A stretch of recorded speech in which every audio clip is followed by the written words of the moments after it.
Hello everyone.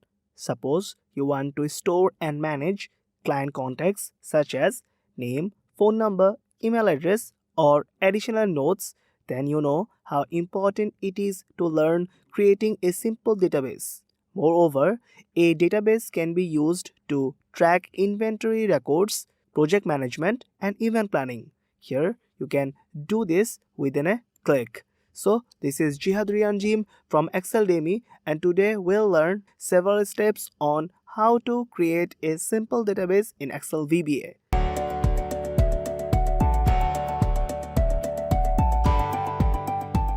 Before going into the steps, let's talk about the dataset a bit. Here we have the employee names, their joining date, and their salary in column B, C, and D. For this case, we want to show how to use Excel VBA to add or delete new data in Excel. For this tutorial, I'll be using Microsoft Excel 365. So, without any further discussion, let's get started. At first, to use the Excel VBA, we need the Visual Basic Editor, which is in the Developer tab. But we don't have any Developer tab here. To add it, we need to go for the File tab and select the options to open the Excel options. If you select it properly, then you will see that you have the Custom Ribbon section. In the Customized Ribbon section, you'll go for the main tabs and you will tick on the Developer tab. If you click OK, then in the tab section, you will have a new tab called the Developer tab.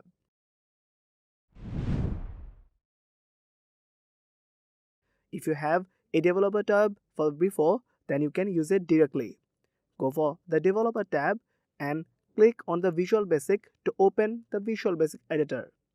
Here we have the project in this section. We'll close it to show the code properly. Next, we'll go for the Insert section and click on the module. We have used the module to open the new module section here. Now, the module is used when you are using a code and you need to apply it to all the worksheets. So at first, we'll use the module tab here. We'll start the code by using the name of the code. We'll start it by using the sub and then go for the add data as our name of the code. So we'll write it down and now we'll move on to our next section. In our next section, we'll have the set database. Now we'll set the database as our section, and in this section we'll add the range also.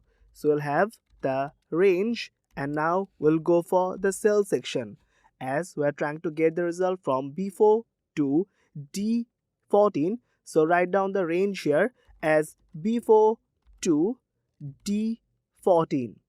After that, we'll again insert double quotation and insert the bracket here. This line of code defines a range called database that represents the cell from B4 to D14 in the worksheet where the data will be stored. After that, we'll move on to our next section where we'll set our new input. In this section, we'll go for the new input, and here we'll go for our data range section, which is in this case range, as we're trying to get the new input here. So we'll write down the new input section and we want the input in the G4 to G6 cell. So we'll again insert the double quotation and now we'll go for the G4 to G6 where we want to get our new input. After that, we'll move on to our next section, which is in this case the last row. We'll write down the last row as the section of the variable, and this line will go for the database section which we have declared in the set section. Now we'll write down set dataset and go for the rows, and it will count the value from the one section. And now we'll add +1 with it. This line code calculates the last row in the database range by counting the number of rows in the range and adding it by 1. Now, in the next section, we'll use the while loop.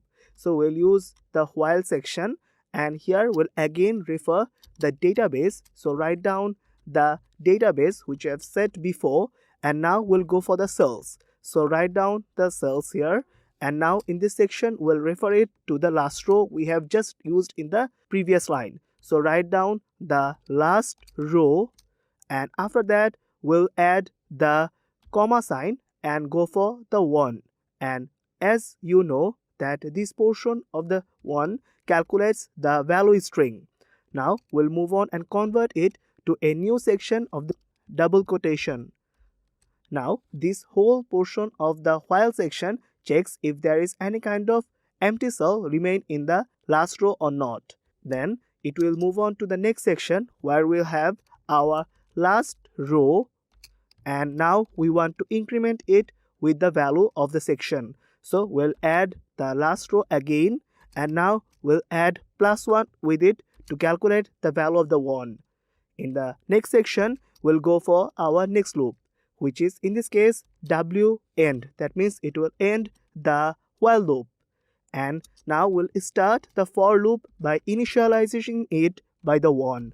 So write down 1 with it, and we'll try to insert it to the new input. So we'll write down the new input which we have variable declared in the first cell. So we'll write down the new input variable here, and now we'll move on to the rows section as we're dealing with the rows, and now we're going to count them by using the count function. This portion of the life will go for the next section, which is the if function. The if function will again set the condition and go for the new input cells variable, and after that we'll go for the cell section. So write down the cells here, but this time we want to iterate the cells from the value I, which is the initial value, and the value of 1. And now we'll go for and insert the conversion, and now again the double quotations here. And as we are trying to move on to the next line, we'll insert the then section. Now we'll go for our new data. The new data portion will allow us to go for the new input cells. So we'll insert the equal sign, and now we'll go for our new input that will iterate by 1. Now we'll insert the input, and now we'll go for the cell section. So write down the cells here, and again we'll move on to our section of I, 1 to make it clearly choosable section. Here we'll move on to our database to connect it with the cell section. So write down the database.cells, and here now we'll refer it to our last row section. So we'll move on and use the last row variable and amount it with the 1 section. Here you have got the 1 to get it the first section, but now to iterate perfectly you can also go for the I, as we have determined it for the I section in the first level. Now you will go for the range section, and you will select the data of the input in the new data section. So it will show the data of the column is empty or not if one of the first column. Now for the next section we have fulfilled our first condition, but if it doesn't fulfill that condition, then we'll go for our else section. In the else section we'll move on and select the new input section variable. Now we'll go for the new input cells, and after that we'll move on to the I, 1 section, which basically checks the same result like the previous one of the selection. So as we are trying to select it, we are going to dot select section.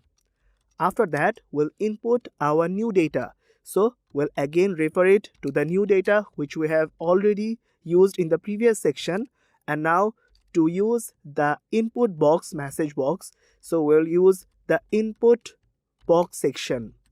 In this section we'll go what you want to display in this section.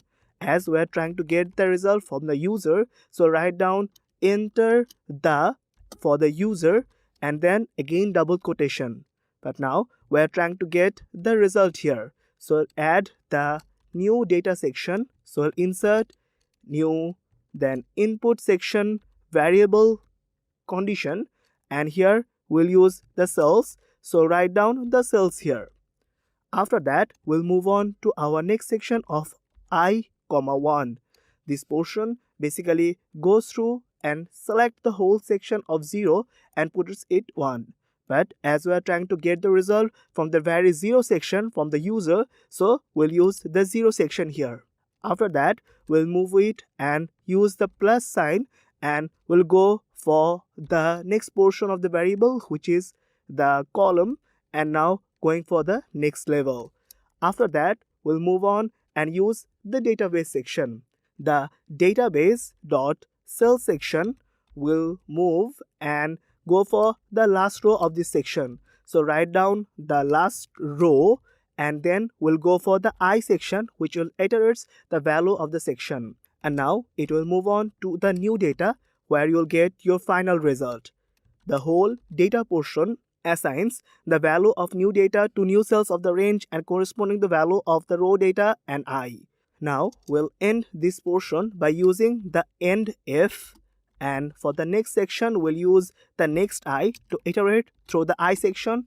As long as it is finding the R, it is going for the result.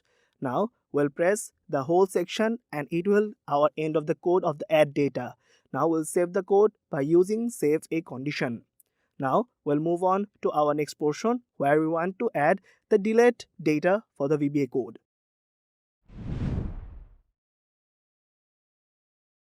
Now we'll insert our second VBA code for the delete data. To do that, we'll go to the Insert tab and select the module to open a new module for the delete data. We'll fix into the screen of this module to use it according to our wish. Now we'll name this code by using the sub and name it according to our wish, which is in this case the delete data. After that, we'll move on to our variable portion, which is in this case the first variable, the set database. The set database section will go for and represents the selected cell range. Now we'll select the range here by using the range section, and as we are trying to get the result from B4 to D14, so we'll write down the values here, B4 to D14 section. After that, we'll insert the double quotation to get the range here. At the next section, we'll set the next variable, which is in this case the new input. So write down the new input section here, and we'll write down the range of this section by using the range and again double quotation. And now in the range section, we'll go for the G4 to G6 as we're trying to get our result here. After that, we'll move on to our next section, where we'll use the deleted section. Now we'll write down the deleted is equal to 0. This line of code initializes a certain variable called deleted to 0. This variable keeps track of all the number of deleted rows. And now we'll go for our for loop, and now initial it by using I is equal to 1, and we'll try to connect it to the new input section. So write down the new input here, and here we'll go for our rows section. So write down dot rows, and as we're trying to count it down, so we'll use the count function here. We want to write down the if function. So write down the if function to check the new input. So write down and refer it the new input section. Now as you're trying to get it with the cells, so write down the cells here to refer the cells, and move on to the I section, which we have initialized by 1, and move on to our next variable section of 1. Now we want to convert it by using the then section or double quotation. Now to move it down, we'll go for the for section. After that, we'll go for the for, and now we'll move on to the j section. Now this portion of the variable j will go for the database, and now it will count down the rows by using the rows dot count, and in this section it will count to the reverse function. So it will count to 1, and we'll write down the step and -1 to count the reverse order. After that, we'll move on to our new condition, which is the if function. Again, we'll go for the new input. So write down the input section, and again we'll select the cells by using dot cells, and in this section we'll again iterate by using I, 1, and after that we'll connect it to the database dot cells. Now we'll again refer it to the database variable, and here we'll refer it to the cells, and as we are trying to get the result, so write down j comma I. This j comma I portion mainly acts with the current row j and current column k. If that fulfills the condition, then it will go for the next for loop section, which initializes with the k variable and 1 section, and it will refer it to the new database section. And as we are trying to deal with the column now, so write down the column in this section, and now we'll count the columns here. So we'll use the count function. Now we'll move on to our next section where we'll refer the database again. So we'll write down database and we'll refer the cells again, and this time we'll again refer the j comma k like the previous line where row is the j and k is the current column. After that, we'll go for our next section, which is the delete. So we'll select the dot delete section, and now we'll go for our next section by using the next, and here we have k. After that, we'll go for the deleted section, which is in this case deleted is equal to the section of deleted, and now we'll go for the +1 to iterate it for the very last cell. We'll end it by using the endif function. After that, we'll move on to our next section by using the next j. After that, we'll go for the same section we have used previously just for the j section. So we'll go for the next j, and here we'll again use the same condition like the previous. So we'll go for the deleted section, and now we'll go for the 0 again to count the column section. After that, we'll again go for the heading. So we'll move on and write down the heading here. After that, we'll go for the equal sign, and now we'll go for the new input. So we'll write down the new input here, and in this section of new input, you will go and move on to our next cell section. So we'll write down the cells here, and we'll iterate by initialization by I comma 0, and in the next portion we'll go for the data tab, and here we'll initialize it by using the reference of the new input cells. But this time you'll go for the new inputs dot cell, and here you will move on to our next section of I comma 1, which iterates through each column and section from the 0 to 1. Now we'll go for our next condition, which will set the variable type. So we'll write down the if, then we'll go for the variable type section, and in the next section we'll go for the data reference as we have used it in the previous line, and we want to change this variable type to string. So we'll write down our 8 character string. So write down 8, and then we'll use our then function and go for the next step. In the next step, if the data type is not available in the string section, then we'll convert it by using the str function. So we'll write down the str of and insert the data inside it. After that, we'll go for the next line, and here we have the endif to end the in section. After that, then we'll move on to our next section where we have the message box. Here we want to show and display the line of code for the viewer. As we're trying to get the message box, so write the message box here. Now in the double quotation, we'll write down the value here.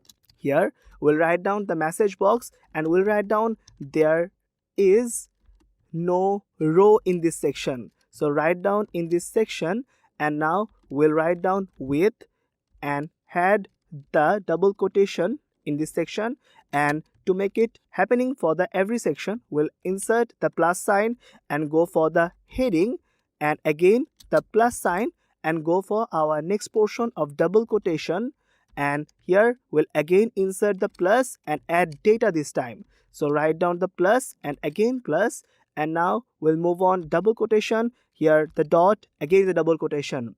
To move on to our next section, we'll go for the endif function. So write down the endif function, and now we'll go for the deleted as we're trying to delete the section. After that, we'll equal 0 to count it down properly, and again endif to count the value of the end properly. And to get the result for every iteration, we'll write down the next section and insert the I section to get the perfect result. So that's how we can easily insert the data for the delete tab. Now we'll save it by using the save option or Ctrl+S in the keyboard. Now we'll use it in our section. we want to insert the button layer here. To do that, at first we'll go for the developer tab. In the control section, go for the insert and choose the form controls button here. Now manually insert the button where you wanted to put it down. After that, you will have this section. Now you will have the assign macro section. In the assign macro section, you'll go for the macro name, which is in this case add data, and click OK. You can easily change the name by going and selecting it and select the name and change it according to your wish. In this case, I want to name it add data, so I'll write it add data here and then click anywhere in the section. You will right click on it and go for the assign macro to open the assign macro dialog box. Here you will manually select add data if you have not selected before and click OK. Now you will go for the add data option. You can easily assign the new employee names here. Suppose in this case I'll write down here the employee name and go for their joining date, which is in this case 10/02/2013, and here the salary is 50,000. So I'll write down 50,000 here and now I'll click the enter button. Now if I click the add data here, then you will see that the new data is already merged in this data set. You can easily go for the home tab and you can easily modify the data according to your wish. Now we also want to add the delete data option. To do that, we'll again go to the developer tab and in the control section go for the insert and select the buttons. Here you will again insert manually the button and then you will go for again this section. Now you will have this data, click the delete data and click OK. Now you will again manually set the name here, which is in this case again the delete data. So write down delete data here and now we'll press the enter button. After that, you will see if it is working correctly or not. If it is not, then you will right click on it and put assign macro and go for the assign macro section and select the delete data and press OK. Go for the before names here. Like you can easily go for the Steve Smith. So I'll write down only the Steve Smith name. Here it is in the Steve Smith section and click the delete data. Then you will see at the right side we have got the value here. The Steve Smith row have been deleted from this section. So that's how you can easily add data or delete data and create a simple database for our customers. After adding or deleting a value in the database, you can also modify them. Suppose in the D14 cell you have got only the numbers, but you want to add the dollar sign like the previous cells of the D column. You'll go for the home tab and in the number section you'll go for the more number formats. Here you'll get the format cells. Select the custom option here and here you'll find many options. Now you'll go for the dollar sign like the previous ones. You'll select it and now press OK to get the result for the previous one. So that's how you can easily modify the values also after adding or deleting. So that's it for today. You can follow these steps accordingly or you can download the practice workbook from the link below. Hope this will help you. If you have any questions, suggestions or feedback, please let us know in the comment section. Or you can have a glance at excelvba.com. Thanks for watching us. If you like this video, please consider subscribing for more content like this.